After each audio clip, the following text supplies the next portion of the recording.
소미는 이 작은 마을에서 태어나 자랐다. 그녀의 부모님은 그녀가 어릴 적 도시로 떠나야만 했다. 어떤 이유였는지는 알 수 없었지만 그들은 돌아오지 않았다. 그녀에게 남겨진 것은 아픈 할머니와 낡은 액자 속의 도시 풍경화, 그리고 닳고 다른 만년필 한 자루가 전부였다. 그 만년필은 소민이 유일하게 간직하고 있는 부모님의 흔적이었다. 그녀는 그 만년필로 자신의 스케치북에 그림을 그렸다. 그녀의 그림은 평범하지 않았다. 그녀가 그린 동물들은 살아있는 것처럼 생동감이 넘쳤고, 그녀의 손에서 탄생한 풍경화는 실제 풍경보다 더 아름다웠다. 그녀의 재능은 마을 사람들 사이에서 입소문이 났지만 소민은 그저 평범한 취미라 생각했다. 그녀에게 그림은 삶의 유일한 즐거움이자 아픈 할머니를 보살피는 고단한 삶의 작은 위안이었다. 소민은 낡은 스케치북을 덮고 자리에서 일어났다. 할머니에게 드릴 약을 사러 마을 약국에 가야 했다. 그녀는 지갑을 꺼냈다. 지갑 안에는 동전 몇 개와 1,000원짜리 지폐 몇 장만이 들어있었다. 할머니의 약값과 생활비를 충당하기에는 턱없이 부족한 금액이었다. 소민은 한숨을 내쉬었다. 그녀는 이 작은 마을에서 벗어나고 싶지 않았다. 하지만 할머니의 병원비는 그녀를 절망의 벼랑 끝으로 내몰고 있었다. 그녀는 자신의 그림을 팔아 돈을 벌어볼까 생각했지만 그녀의 그림을 사줄 사람은 이 작은 마을에는 아무도 없었다. 그녀는 자신의 재능이 아무런 쓸모가 없다는 생각에 깊은 좌절감을 느꼈다. 소민은 약국으로 향하는 길에 작은 마을 축제 현장을 지나쳤다. 축제는 흥겨운 음악과 사람들의 웃음소리로 가득했지만 소민에게는 그 소리가 너무나도 멀게 느껴졌다. 그녀는 한 발 한 발 힘겹게 걸어갔다. 그때 길 한복판에서 낡은 리어카가 넘어지면서 안에 있던 사과 상자가 쏟아졌다. 사과들은 도로 위로 굴러다니기 시작했고 리어카를 끌고 가던 노부부는 당황하며 어쩔 줄 몰라 했다. 사람들은 그들을 보고도 아무도 도와주지 않았다. 그들은 바쁘다는 이유로 혹은 귀찮다는 이유로 노부부를 외면했다. 소민은 한치의 망설임도 없이 노부부에게 다가갔다. 그녀는 바닥에 무릎을 꿇고 사과들을 주워 담기 시작했다. 그녀의 손가락은 차가운 아스팔트 바닥에 쓸려 상처가 났지만 그녀는 아랑곳하지 않았다. 그녀는 노부부에게 미소를 지으며 말했다. 할아버지 할머니, 제가 도와드릴게요. 괜찮아요.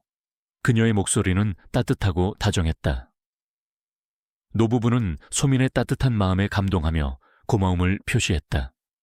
소민은 그들을 도와 사과 상자를 모두 리어카에 싣고 그들의 무거운 짐을 함께 끌어주었다.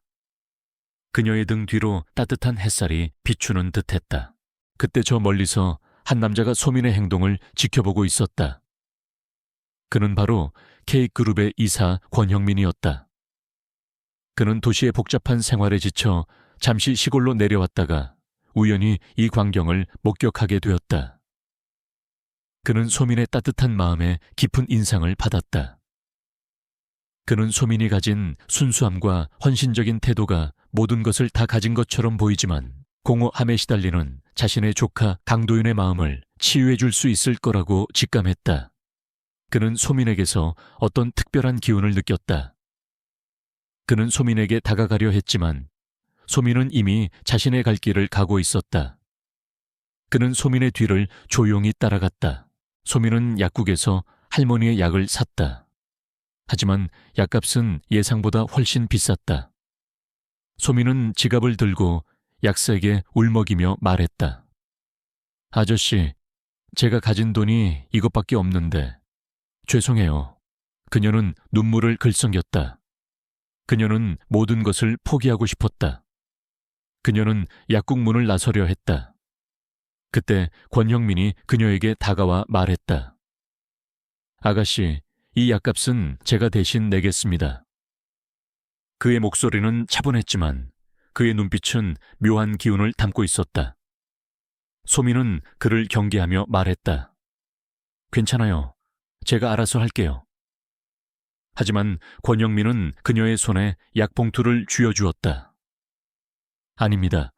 이건 제가 아가씨에게 드리는 작은 감사입니다. 혹시 아가씨 이름이 어떻게 되시는지요? 그의 질문에 소민은 대답하지 않고 도망치듯 자리를 떠났다.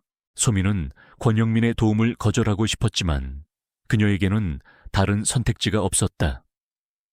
그녀는 할머니의 약을 들고 집으로 돌아왔다.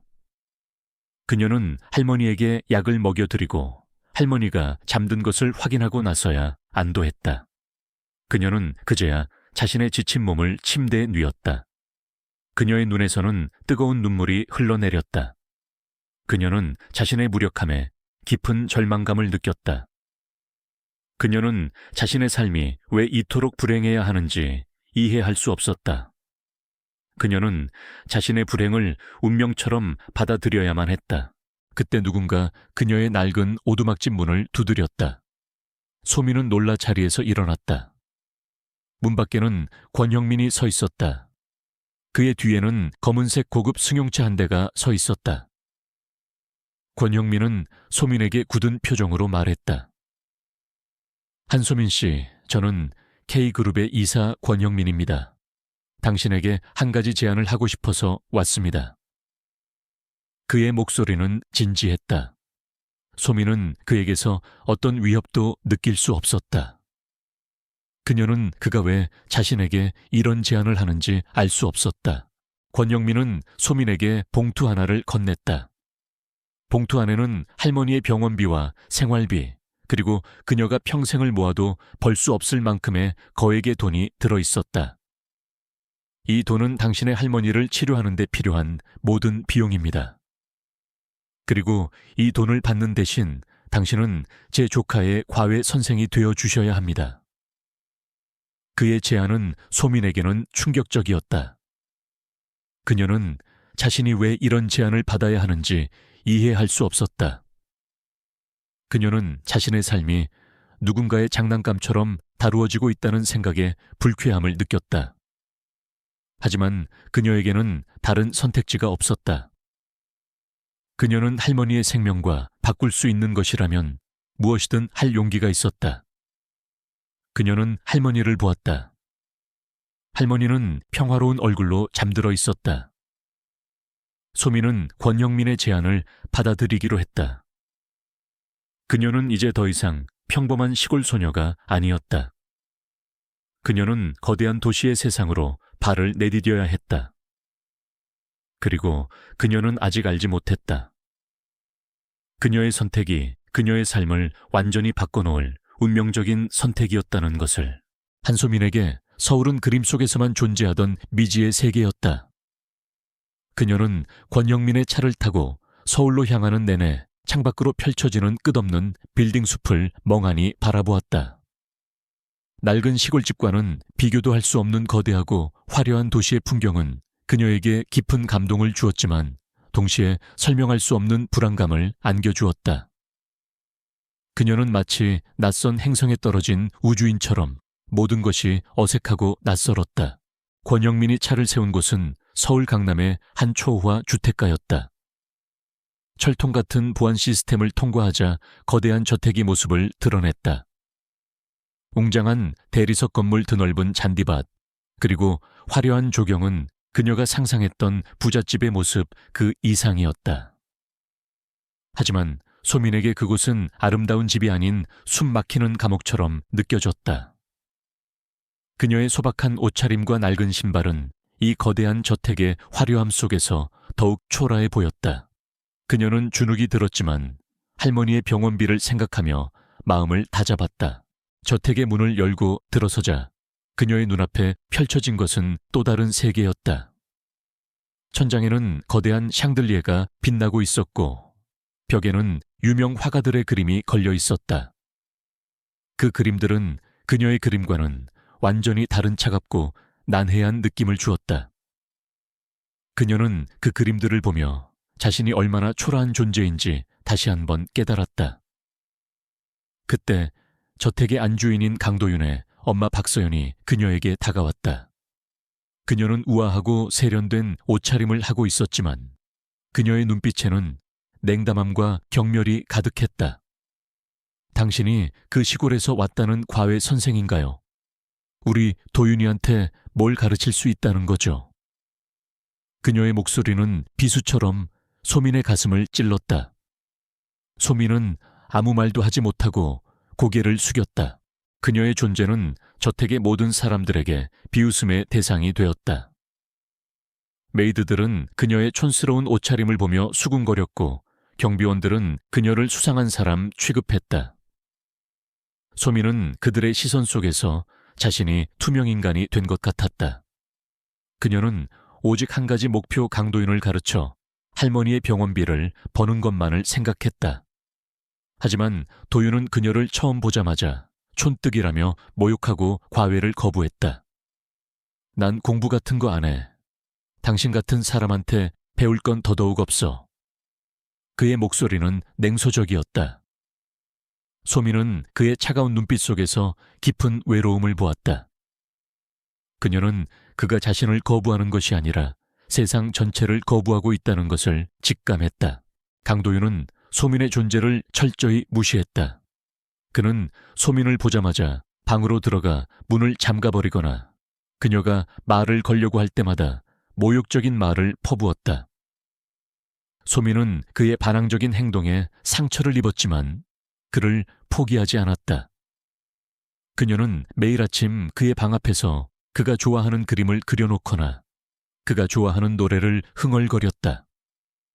그녀는 그가 자신을 받아줄 때까지 기다렸다. 그녀의 순수한 헌신은 도윤의 차가운 마음을 조금씩 흔들기 시작했다. 그러던 어느 날 도윤이 아끼는 고가의 로봇이 고장났다. 그는 로봇을 고치려다가 오히려 로봇을 망가뜨렸다. 그는 화를 주체하지 못하고 로봇을 부수려 했지만 소민은 순간적으로 도윤의 손을 잡고 말했다. 잠깐만요. 제가 고칠 수 있어요. 도윤은 그녀의 당돌한 행동에 놀랐지만 이내 비웃으며 말했다. 당신이 이런 로봇을 웃기지 마. 당신 같은 촌뜨기가 뭘 안다고. 하지만 소민은 그의 말을 무시하고 로봇을 분해하기 시작했다. 그녀는 능숙한 손길로 로봇의 내부 부품들을 확인하고 문제점을 찾아냈다. 그녀의 손가락은 복잡한 부품들 사이를 헤집고 다녔고 그녀의 눈빛은 흔들림 없이 빛났다. 그녀의 모습은 마치 천재 기술자 같았다. 그녀는 시골에서 낡은 기계들을 고치며 쌓아온 능력을 발휘하고 있었다. 1시간 후 소민은 로봇을 완벽하게 수리했다. 로봇은 다시 움직이기 시작했고 도윤은 믿을 수 없다는 듯 그녀를 바라보았다. 그는 소민이 단순히 순수한 시골 소녀가 아니라 상상 이상의 재능을 가진 사람이라는 것을 깨달았다. 그의 눈빛에는 경멸 대신 깊은 호기심이 서렸다. 그는 소민에게 물었다. 당신 누구야? 소민은 그의 질문에 답하지 않고 조용히 미소 지었다. 그녀는 자신의 재능을 자랑하고 싶지 않았다. 그녀는 오직 자신의 재능이 도윤의 마음을 열어줄 수 있기를 바랐다. 도윤은 그녀의 행동에 감동했고 그날 이후 소민에게 조금씩 마음의 문을 열기 시작했다. 소민의 재능은 강태현 CEO의 귀에도 들어갔다. 그는 소민이 단순히 그의 아들의 과외 선생이 아니라는 것을 직감했다. 그는 소민의 과거를 조사하기 시작했다. 하지만 그는 놀라운 사실을 알게 되었다. 소민의 부모는 과거 K그룹의 비밀 프로젝트를 담당했던 천재 과학자들이었다. 그들은 혁신적인 기술을 개발했지만 어떤 이유로 인해 프로젝트가 실패하고 그들은 회사를 떠나야만 했다. 그들은 회사를 떠난 후 갑작스러운 사고로 세상을 떠났다. 강태현은 자신의 오랜 친구이자 K그룹의 전략기획 이사인 권형민의 아버지가 이 모든 일에 연관되어 있다는 것을 알게 되었다. 그는 깊은 충격에 빠졌다. 소민은 강태현의 사무실에 불려갔다. 강태현은 그녀의 부모님의 사진을 보여주며 물었다. 이 사람들, 당신의 부모님인가요? 소민은 고개를 끄덕였다.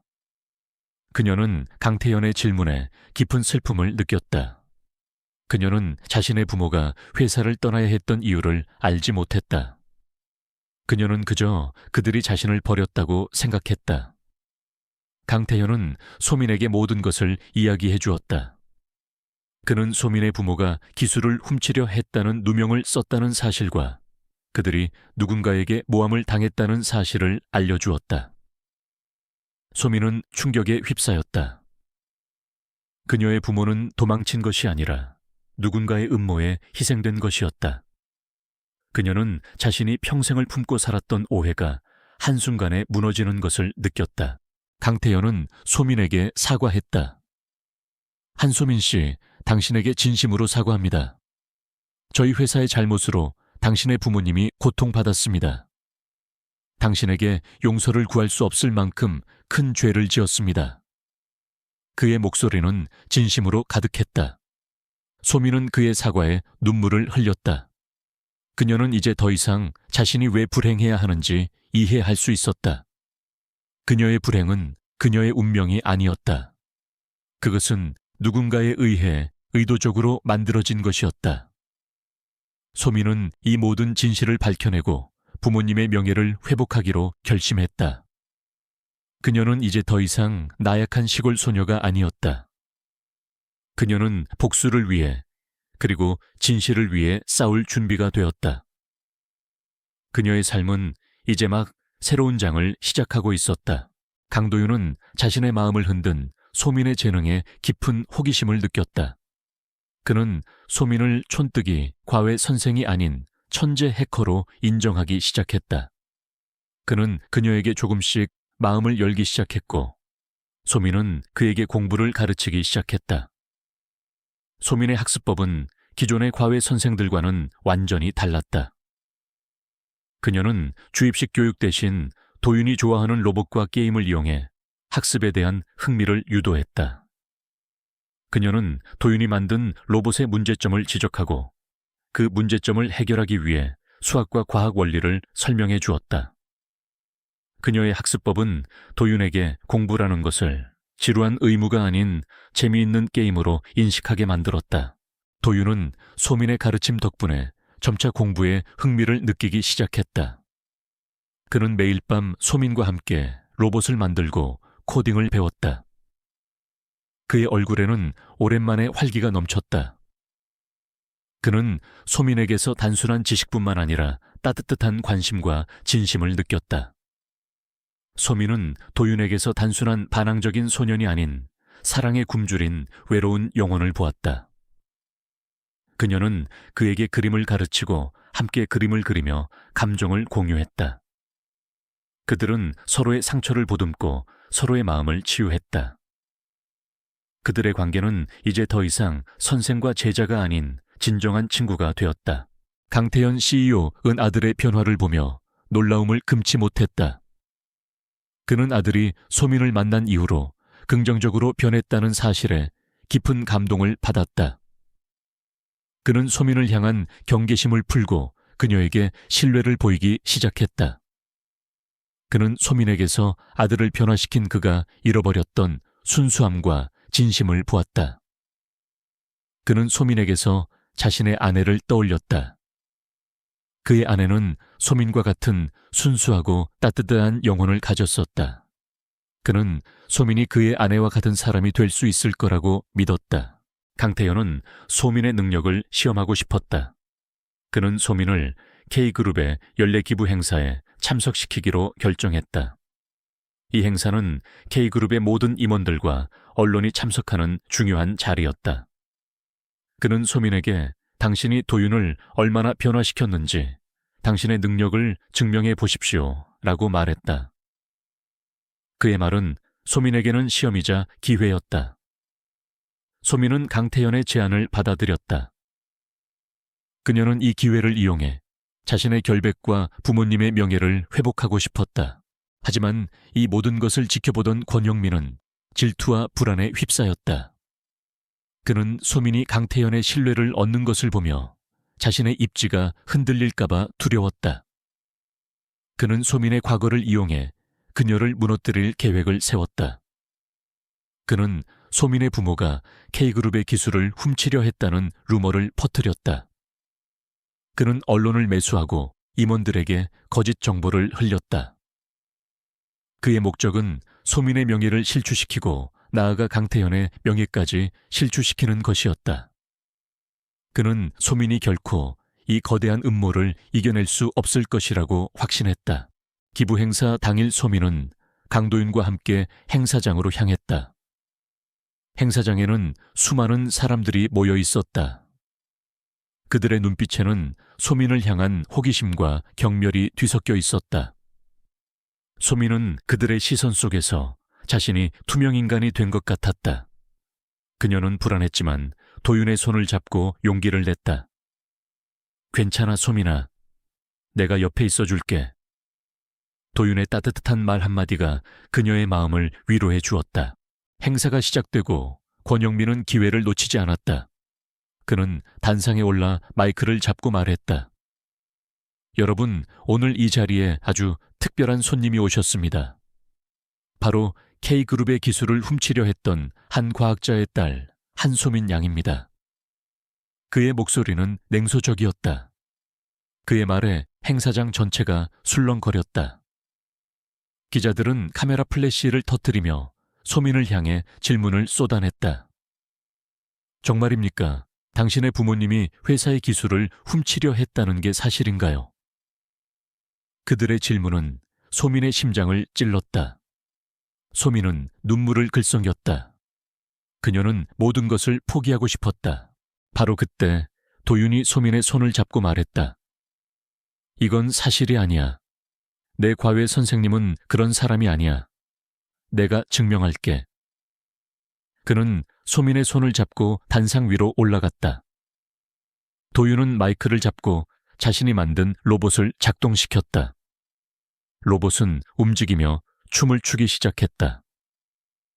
도윤은 로봇의 움직임을 코딩한 과정을 설명했다. 그리고 그는 소민이 자신에게 가르쳐준 것들을 이야기하기 시작했다. 이 모든 것은 소민 선생님이 저에게 가르쳐준 겁니다. 그녀는 제가 이 세상에서 만난 가장 똑똑하고 가장 따뜻한 사람입니다. 그녀는 절대 그런 일을 할 사람이 아닙니다. 제가 보장합니다. 그의 목소리는 진심으로 가득했다. 모두가 그의 진심에 감동했다. 강태현은 아들의 행동에 놀랐지만 동시에 깊은 감동을 받았다. 그는 아들이 소민을 만나 얼마나 긍정적으로 변했는지 깨달았다. 그는 소민의 손을 잡고 말했다. 한소민 씨, 당신의 결백은 이미 증명되었습니다. 그리고 당신의 부모님은 결코 배신자가 아니었습니다. 그의 말에 소민은 눈물을 흘렸다. 그녀의 눈에서는 기쁨과 슬픔이 뒤섞인 눈물이 흘러내렸다. 그녀는 자신의 부모님의 명예가 회복되었다는 사실에 벅찬 감정을 느꼈다. 그녀는 이제 더 이상 슬픈 과거에 갇혀 살 필요가 없었다. 그녀는 자신의 힘으로 그리고 자신의 사랑으로 모든 것을 이겨냈다. 그녀는 이제 새로운 삶을 시작할 수 있었다.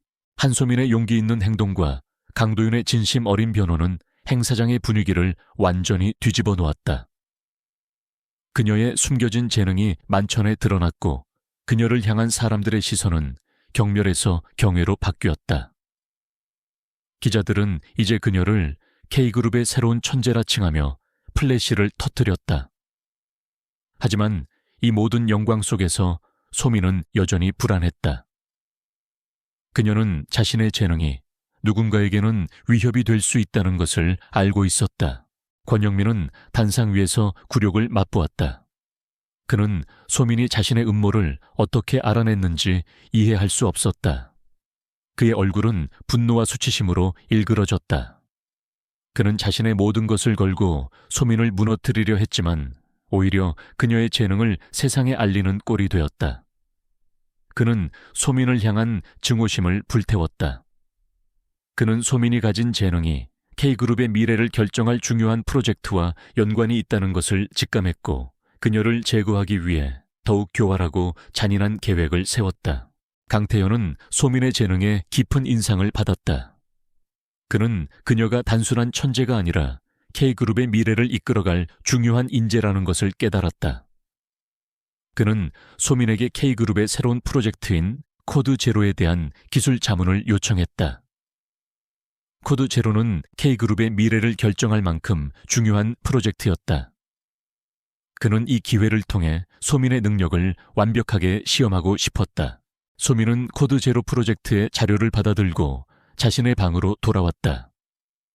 자료는 복잡하고 난해했으며 그녀의 능력으로는 도저히 해결할 수 없을 것 같았다.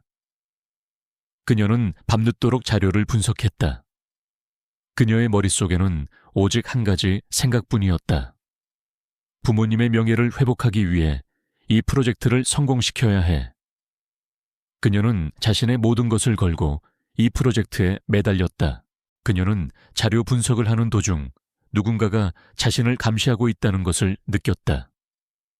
그녀는 창밖을 내다보았다.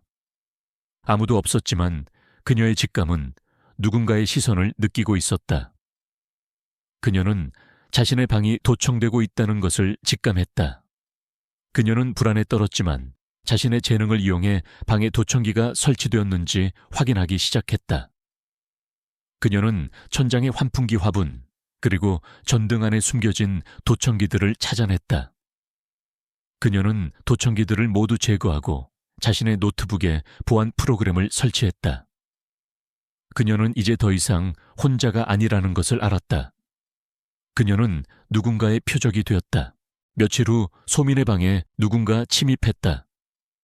소민은 잠에서 깨어나지 못하고 침입자는 그녀의 노트북에 악성 코드를 심었다. 이 악성 코드는 그녀가 코드 제로 프로젝트를 분석한 모든 자료를 파괴하고 그녀의 컴퓨터에 바이러스를 감염시키도록 설계되어 있었다. 그들의 계획은 소민이 프로젝트를 실패하게 만든 후 그녀를 완전히 제거하는 것이었다. 다음 날 아침 소민은 자신의 노트북이 고장났다는 것을 알게 되었다. 그녀는 당황하며 노트북을 살펴보았다. 노트북은 이미 작동하지 않았다. 그녀는 자신의 모든 노력이 한순간에 물거품이 되었다는 생각에 깊은 절망감을 느꼈다. 그녀는 이 모든 것이 누군가의 음모라는 것을 직감했지만 증명할 방법이 없었다. 그녀는 혼자였다. 그녀의 유일한 피난처였던 도윤도, 그녀의 재능을 믿었던 강태현도 이 상황을 해결해 줄 수 없었다. 그녀는 이 모든 것을 혼자 감당해야만 했다. 강태현은 소민에게 코드 제로 프로젝트의 발표일을 통보했다. 발표일은 이틀 후였다. 소민에게는 남은 시간이 없었다. 그녀는 자신의 모든 것을 잃게 될 위기에 처했다. 그녀는 눈물을 흘리며 자신의 낡은 스케치북을 펼쳤다. 그녀는 그 스케치북에 자신의 모든 감정을 담아냈다. 그녀는 붓으로 자신의 아픔을 그려냈다. 그녀의 그림은 마치 그녀의 영혼을 대변하는 것처럼 보였다. 그녀는 자신의 그림을 보며 다시 한번 용기를 냈다. 그녀는 자신의 재능이 단지 복수를 위한 도구가 아니라는 것을 깨달았다. 그녀의 재능은 그녀의 영혼을 치유하고 그녀에게 힘을 주었다. 그녀는 이제 더 이상 과거의 그림자 속에 숨어 살 필요가 없었다. 그녀는 자신의 힘으로 자신의 가치를 증명해야 했다. 그녀는 이제 더 이상 나약한 소녀가 아니었다. 그녀는 강해졌다. K그룹의 코드 제로 프로젝트 발표회가 시작되었다. 발표회장은 수많은 기자들과 임원들로 가득 찼다. 그들의 시선은 모두 단상 위에 서 있는 한소민에게로 향했다. 그녀의 얼굴에는 긴장감과 결의가 뒤섞여 있었다. 그녀의 옆에는 강도윤이 굳은 표정으로 서 있었고 단상 아래에는 강태현이 그녀를 걱정스러운 눈빛으로 바라보고 있었다. 그들의 시선은 소민에게 용기와 희망을 주었다. 하지만 소민은 알고 있었다. 이 자리는 그녀에게 주어진 마지막 기회라는 것을. 발표가 시작되고 소민은 노트북을 켰다. 그러나 노트북의 화면은 먹통이었다. 그녀의 얼굴은 하얗게 질렸다. 그녀의 모든 노력이 한순간에 물거품이 되었다는 사실에 그녀는 깊은 절망감을 느꼈다. 임원들의 얼굴에는 비웃음이 번졌다. 그들은 소민이 이 프로젝트를 실패할 것이라고 확신했다. 권형민은 그녀를 보며 비열한 미소를 지었다. 그의 계획은 완벽하게 성공했다. 소민은 잠시 눈을 감았다. 그녀는 자신의 모든 것을 걸고 이 자리까지 왔다. 그녀는 포기할 수 없었다. 그녀는 자신의 낡은 스케치북을 떠올렸다. 그녀는 자신의 모든 그림들을, 그녀의 모든 기억들을 떠올렸다. 그녀는 자신의 머릿속에 있는 모든 정보들을 정리하기 시작했다. 그녀는 노트북의 화면을 끄고 대형 스크린에 연결했다. 그리고 그녀는 자신의 기억을 바탕으로 발표를 시작했다. 소민은 스크린에 아무것도 없는 상태에서 코드 제로 프로젝트의 기술적인 부분들을 설명하기 시작했다. 그녀는 마치 모든 자료가 그녀의 머릿속에 들어있는 것처럼 복잡한 수식과 알고리즘을 막힘없이 설명했다. 그녀의 목소리는 힘있고 당당했다. 그녀는 프로젝트의 문제점을 지적하고 그 문제점을 해결할 수 있는 새로운 방법들을 제시했다. 그녀의 발표는 논리적이고 명확했으며 그 내용은 모두를 놀라게 했다.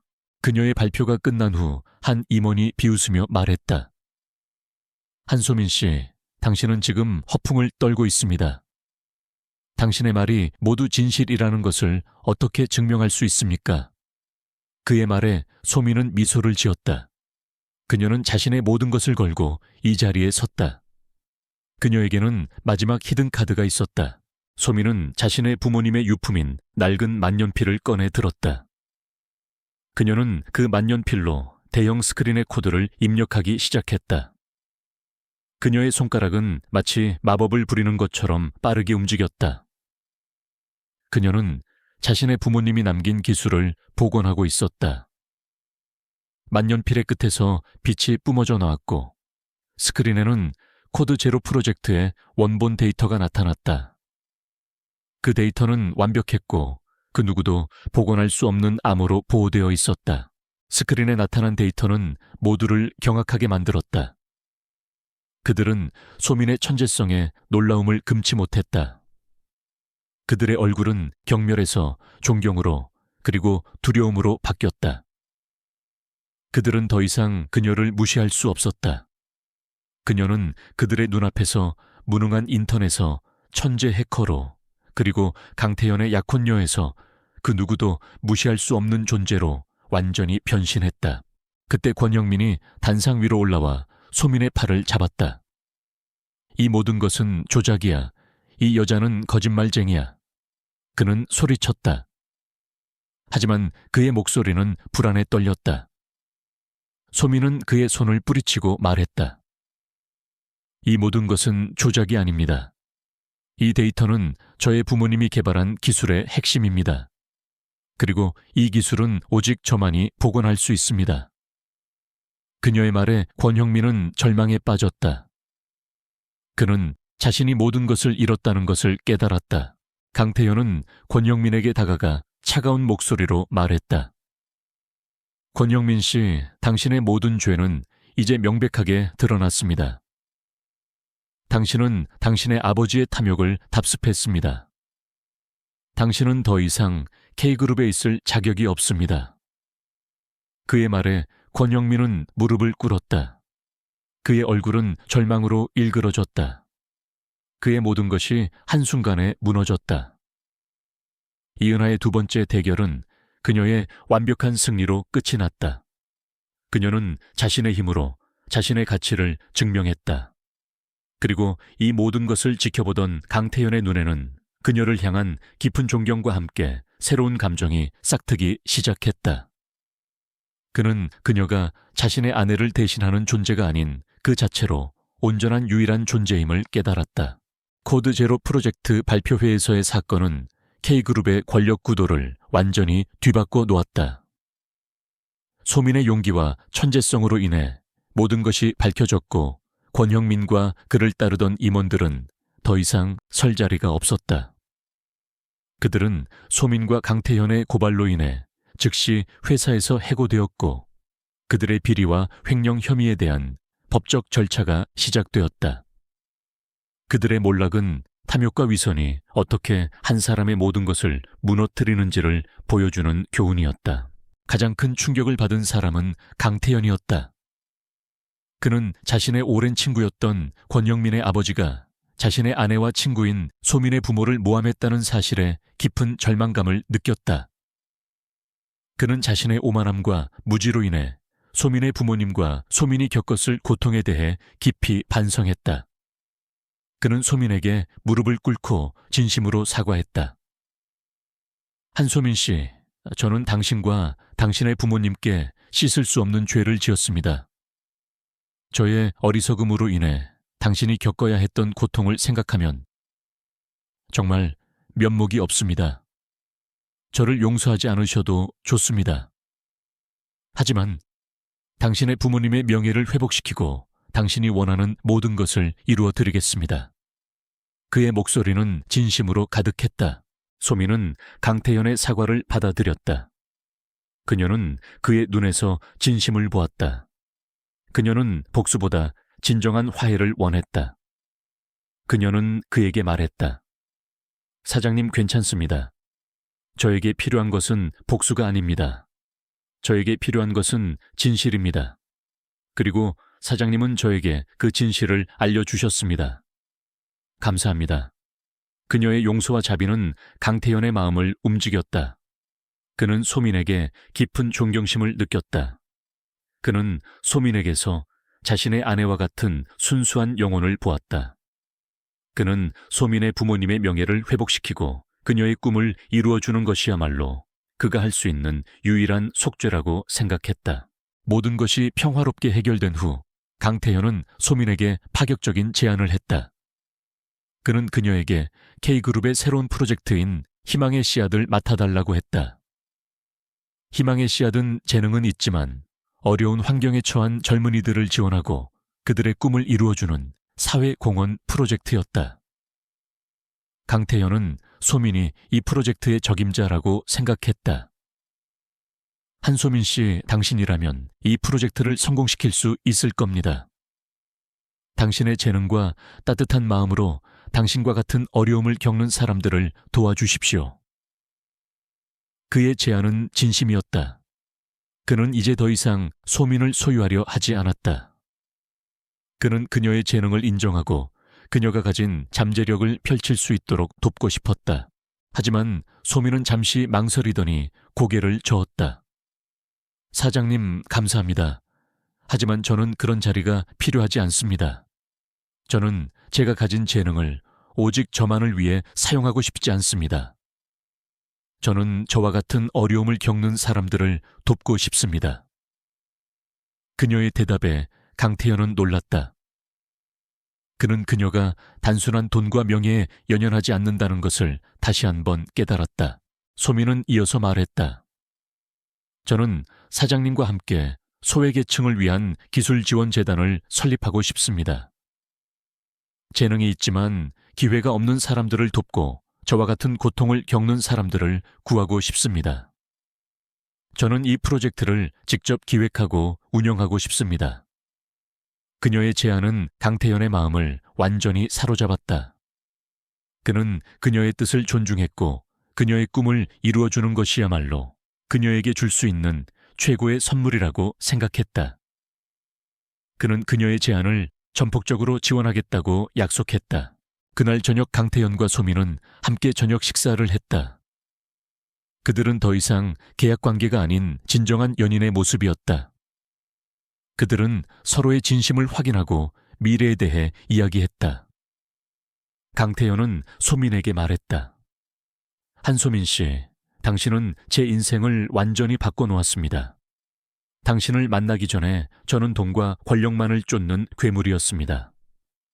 하지만 당신은 저에게 사랑과 희망을 가르쳐 주었습니다.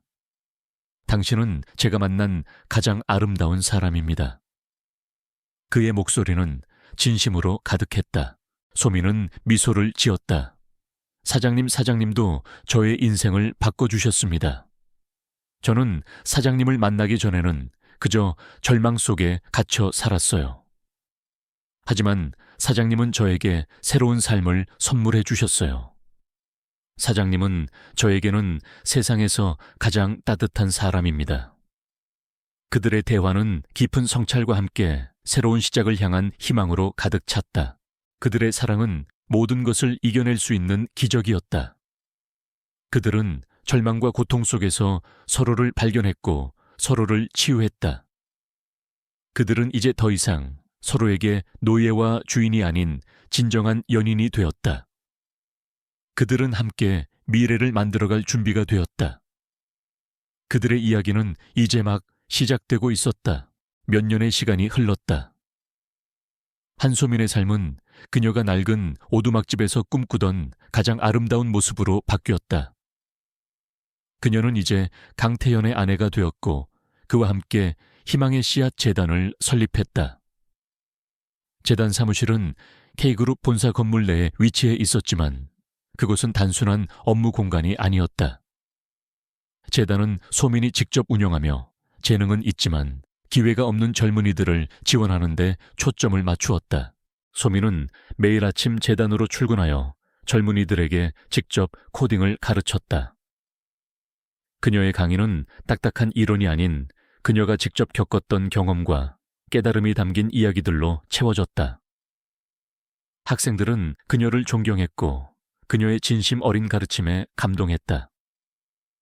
한 학생이 소민에게 물었다. 선생님은 어떻게 그렇게 어려운 일들을 이겨내셨어요? 소민은 미소를 지으며 답했다. 저는 모든 것을 잃었다고 생각했던 순간에 사실 가장 중요한 것을 얻었어요. 바로 스스로를 믿는 마음이요. 여러분도 절대로 자신을 포기하지 마세요. 여러분이 가진 재능은 언젠가 반드시 빛을 발할 테니까요. 그녀의 말은 학생들의 마음에 깊은 울림을 주었다. 그녀는 이제 더 이상 과거의 그림자 속에 숨어 살 필요가 없었다. 그녀는 자신이 누구인지 무엇을 할 수 있는지 세상에 당당하게 보여주었다. 이은하의 어머니는 몇 년 전 평온하게 세상을 떠났다. 그녀는 마지막 순간까지 소민과 강태현의 사랑을 축복해 주었다. 그녀는 소민이 행복한 것을 보며 자신의 모든 고통이 헛되지 않았음을 알게 되었다. 소민은 어머니의 마지막 소원이었던 행복한 가정을 꾸리는 것을 이루어 주었다. 소민의 성공은 강태현의 부모님에게도 깊은 감동을 주었다. 그들은 처음에는 소민을 탐탁지 않게 여겼지만 그녀가 스스로의 힘으로 이룬 성과와 순수한 마음에 감복했다. 그들은 소민을 진심으로 가족으로 받아들였다. 강태현과 소민은 그들의 축복 속에서 결혼식을 올렸고 행복한 가정을 꾸렸다. 그들은 이제 더 이상 서로에게 노예와 주인이 아닌 진정한 가족이 되었다. 그들의 관계는 이제 갑을 관계가 아닌 진정한 사랑과 신뢰로 다시 태어났다. 소민은 자신의 모든 상처를 치유하고 새로운 삶을 시작할 수 있었다. 그녀는 이제 더 이상 과거의 그림자 속에 숨어 살 필요가 없었다. 그녀는 자신이 누구인지 무엇을 할 수 있는지 세상에 당당하게 보여주었다. 소민은 재단의 이름으로 새로운 도서관을 건립했다. 건립식 날 그녀는 단상 위에 서서 연설을 했다. 그녀의 목소리는 힘있고 당당했다. 이 도서관은 단지 책을 읽는 곳이 아닙니다. 이곳은 꿈을 꿀 수 있는 공간입니다. 저 또한 이 도서관에서 제 꿈을 찾았고 이제 그 꿈을 여러분과 나누고 싶습니다. 감사합니다. 그녀의 연설이 끝나자 우레와 같은 박수 소리가 터져 나왔다.